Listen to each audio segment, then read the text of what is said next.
Bonjour, dans cette capsule de révision, dans ce chapitre, il faut distinguer trois choses. D'abord, le calcul des dérivés, calcul par la différente technicité, U sur V, et, U fois V, etc. La deuxième chose à retenir, c'est calculer le nombre dérivé, et ça va être détaillé dans cette capsule. Après, établir l'équation de la fonction tangente. Voilà les trois choses qu'il faut savoir faire dans ce chapitre. Donc, pour le nombre dérivé, il y a différentes façons de trouver.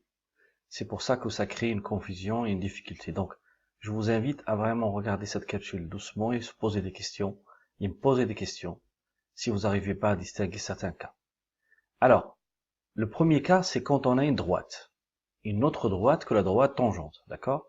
Cette droite, soit elle est parallèle à la droite tangente, soit elle est perpendiculaire à la droite tangente. Alors, si elle est parallèle à la droite tangente, alors cette droite, elle va donner le coefficient directeur de la droite tangente. Ça veut dire qu'elle nous donne le nombre dérivé. Par exemple, le point 1, ça va être la valeur coefficient directeur. Attention, cette droite, c'est une droite extérieure, mais qui a un lien avec la droite tangente, au point. Alors, si droite est perpendiculaire, donc on doit savoir que le coefficient directeur de la tangente fois le coefficient directeur de la droite perpendiculaire est égal à moins 1. Et donc ça donne une petite équation qu'on peut résoudre facilement et trouver f' de a. Voilà, ça c'est le premier cas. Le deuxième cas, c'est quand on a l'équation de la tangente. Par exemple, y est égal à 6x moins 36. J'insiste, cette droite-là, c'est une droite extérieure, soit elle est parallèle ou perpendiculaire à la droite tangente, mais on n'a pas l'équation de la tangente. Dans ce cas-là, on n'a que l'équation de la tangente. Alors, comment trouver le nombre dérivé dans ce cas-là? C'est une droite tangente au point, je donne un exemple, c'est juste un exemple, au point 1. D'accord? Alors, l'équation de la tangente de façon générale, c'est ça. Y, f' de a, tout le monde connaît, doit connaître. Donc, en simple comparaison, ici, f' de 1 est égal à 6. D'accord? Par contre, ça c'est un plus. Si on veut calculer f de 1, pas f' de 1, f de 1, on remplace par 1 et après on calcule la valeur ici qui donne moins 30 dans ce cas-là. D'accord?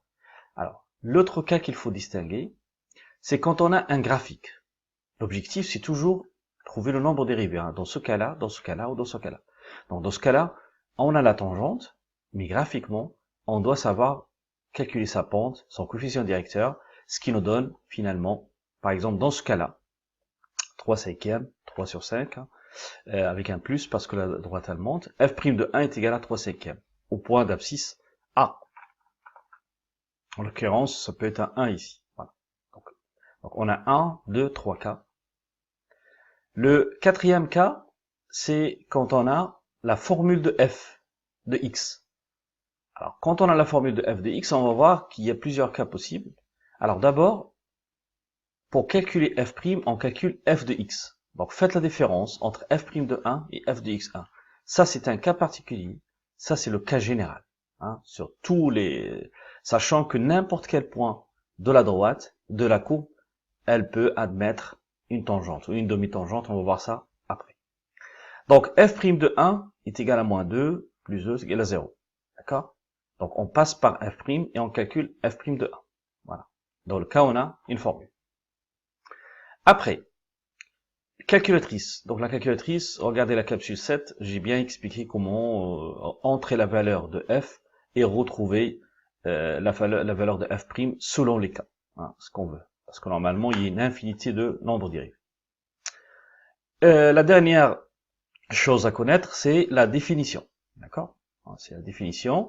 Donc la définition, c'est la limite quand h tend vers 0 de f de h plus 1 égale à 0. Donc j'ai dit que la méthode là, il faut la connaître pour quelques fonctions de référence, mais on va pas l'utiliser à chaque fois. C'est juste ici pour comprendre le principe du nombre dérivé. Voilà tous ces cas qu'il faut distinguer. Donc le point suivant, c'est l'équation de la tangente. Donc pour calculer la tangente, ou l'équation de la tangente, pardon, faut connaître la formule générale. Donc y est égal à f' de a, x moins a, plus f de a.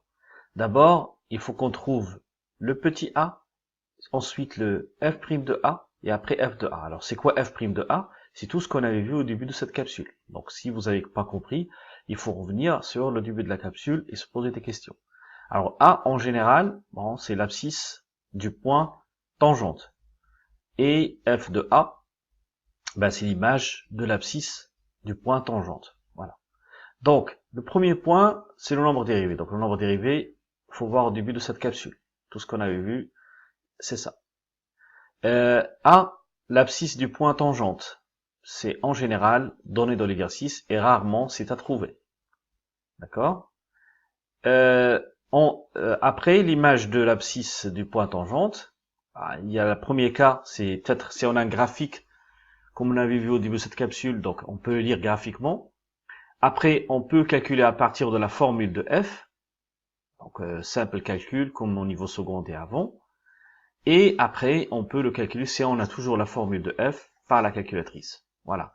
Voilà les cas, les différents cas possibles pour l'équation de la tangente. Alors, dans la suite, on va voir quelques applications. Donc, applications sur le nombre dérivé. Supposons qu'on nous donne f de x, x plus 2 sur x moins 1, défini sur r moins 1, parce qu'on a dit qu'ici, il ne peut pas y avoir de 0.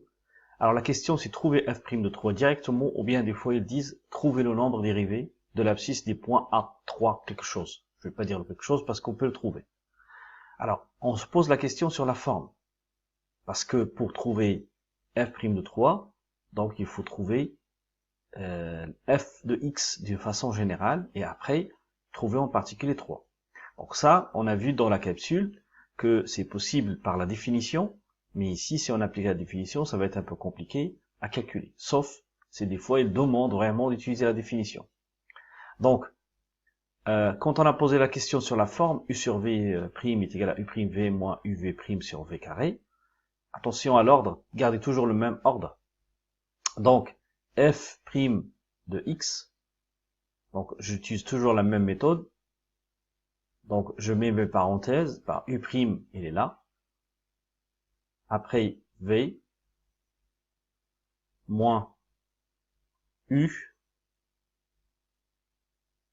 Désolé, je ne peux pas écrire sur la ligne, c'est à cause de ma tablette qui n'est pas très performante. Et donc, u, il est là, v', il est là. Sur x moins 1, c'est-à-dire v au carré. Donc là, je remplis. Donc, dans l'ordre, x plus 2 et x moins 1, x plus 2, x moins 1. L'étape suivante, donc on a posé nos dérivés, toujours dans l'ordre, prime, je remplis dans l'ordre aussi, x plus 2, numérateur, dénominateur, numérateur. Ça c'est très important ce que je dis là, parce que c'est des habitudes et après vous allez faire moins d'erreurs. Alors, après le calcul de la dérivée de x plus 2, la dérivée de x c'est 1, 2 c'est 0, donc c'est 1, je mets rien. Moins. Donc là, x plus 2, je dérive pas. Par contre, x moins 1, prime, c'est 1, 0.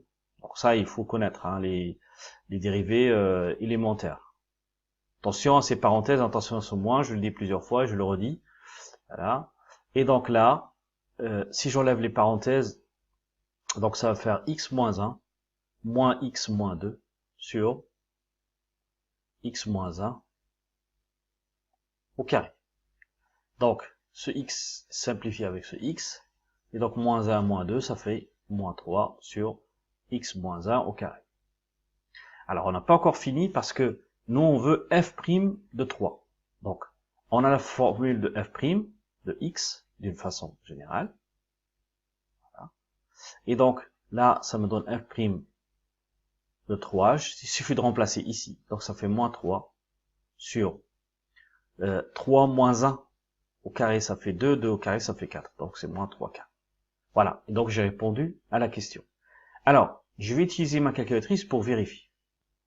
Donc, dans la calculatrice, dans le menu table, j'ai entré la valeur de f, qui est x plus 2 divisé par x moins 1. Voilà. Et donc, je vais sur table. Et donc, pour 3, pour l'image, attention, ne faites pas d'erreur comme ça, parce que c'est une erreur classique. Ça, c'est l'image, mais ça, c'est le nombre dérivé qui correspond à la valeur qu'on a trouvée, c'est-à-dire moins 0,75. Là, autre erreur classique, c'est de rentrer ici, pour vérifier, vous rentrez la dérivée. Non, il faut pas rentrer la dérivée, il faut rentrer la fonction. Voilà. Donc la calculatrice, c'est pour vérifier. Et si des fois, il ne nous demande pas trouver, établir, bah, établir, on peut utiliser la calculatrice. Mais s'il y a trouvé, ça veut dire qu'il faut démontrer. Alors, deuxième cas de figure, c'est-à-dire que dans le cas où on a un graphique avec la courbe de la fonction et la tangente. Donc la question qui peut concerner le nombre dérivé. Par exemple, quel est f' de moins 2. F' de moins 2. De toute façon, s'il vous demande de trouver le nombre dérivé en moins 2, il y a forcément la droite tangente. Parce que sinon, je vois pas comment on peut trouver. C'est difficile. Il y a un seul cas particulier qu'on va voir après, par exemple, quand on a un minimum, comme ça. C'est-à-dire f' de moins 1, sans faire de calcul, puisque c'est un minimum, donc c'est 0. Toujours. Attention à ça. C'est un cas particulier, quoi. Minimum, maximum, c'est f'. Alors, pour f' de moins 2, on a la tangente, donc, sans se poser de questions non plus, on choisit par exemple ce triangle-là. Hein, voilà. Ce que j'ai pour les lignes, sont pas droites. Donc, 1, 2, 3, 4. Et 1, 2, divisé par 2. Et puisque la droite, elle descend, très important, on rajoute un moins. Voilà, donc ça fait moins 2. Bon, c'est un hasard, parce que f' de moins 2 est égal à moins 2, mais c'est un cas particulier. Voilà, dans ce cas-là, comment il faut calculer. Alors, la question qui peut se poser dans le même sens, f de moins 2. C'est quoi f de moins 2? C'est l'image de moins 2 par la courbe. Donc, c'est 1. Voilà, dans ce cas-là, comment...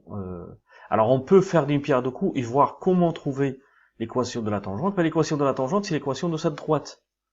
D'accord? Donc, cette droite-là, est égal à y, donc en général, y est égal à mx plus p. Donc m, on l'a déjà, m c'est moins 2, qui est en même temps le nombre dérivé, hein, c'est ça ce qu'il faut voir. Hein. Et p, il faut remplacer par les valeurs de ce point A, qui est moins 2a. Donc 1 est égal à moins 2 fois moins 2 plus p. Et là, ça donne une équation qu'il faut résoudre. Donc P est égal à, donc moins 2 fois moins 2, ça fait 4. 1 moins 4, ça fait que P est égal à moins 3. Et ça correspond, en fait, si on continue la droite, je crois, ici, l'ordonnée à l'origine, ça va être moins 3. Alors, pour trouver M, c'est le coefficient directeur, c'est la même chose, c'est la pente, hein, ça se croise. Alors, pour trouver ce P-là, ben, il faut remplacer par les coordonnées d'un point. Là, j'ai remplacé par A, j'aurais pu remplacer par un autre point. Et ça donne le même résultat. Donc, P est égal à moins 3. Donc là, j'ai trouvé quoi? J'ai trouvé l'équation de la tangente, hein, sans passer par la formule. Ça, c'est un cas à distinguer. Alors, un autre exercice d'application. Donc, on a D une droite, Y, moins 3x plus 1, et D est parallèle à la tangente. La droite tangente, T est la droite tangente au point B, 5, 3. La question qui se pose, trouver f', c'est-à-dire le nombre dérivé au point 5. Donc là, on n'a pas de formule, on n'a pas de graphique. Donc c'est un autre cas où on a une droite parallèle. Alors, si donc D est parallèle à T, ça veut dire quoi? Ça veut dire que le coefficient directeur de D est égal au coefficient directeur de T qui est en même temps f' de 5. Voilà. Et c'est fini la réponse. Ça, il faut le voir à chaque fois parce que il faut voir que f' de x est le coefficient directeur de la tangente. Hein, et quand on a D parallèle à T, ils ont le même coefficient directeur. Alors, si on a une autre question, par exemple un D', tel que on a D', il est égal à, par exemple, moins 1, moins x plus 2, et D' est perpendiculaire à T. Donc, on avait dans le cours, au début de cette capsule notamment, que le coefficient directeur de D', qui est moins 1, on a. Donc, moins 1 fois le coefficient directeur f' de 5 est égal à moins 1. Voilà. Donc, pour résoudre cette équation, f' de 5 est égal à moins 1 sur moins 1. Je passe ça en bas. Et donc, ça, c'est égal à 1. Voilà. Fini l'histoire. D'accord? Attention, c'est pas le même exercice que là et là. Donc, c'est pour ça qu'on trouve des valeurs différentes. Voilà. Voilà pour cette capsule. Essayez de chaque fois de refaire ces exercices si vous les avez pas réussi. Et surtout, posez-moi des questions sur des points non compris. Merci, au revoir.